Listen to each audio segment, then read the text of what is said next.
వధువేమో అలమేలు వరుడట శ్రీవారు మనువాడి కలిసారు చెలిమి కలిమి ఒకరికొకరు ఈ జంటను దీవించగా దేవతలందరి నోట పలికిన చల్లని మాట శతమానం భవతి తన ప్రాణాలనివని ధర్మేచగా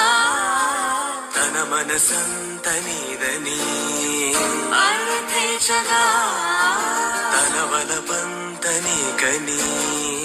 కామేచగా అవధులు లేని ప్రేమకై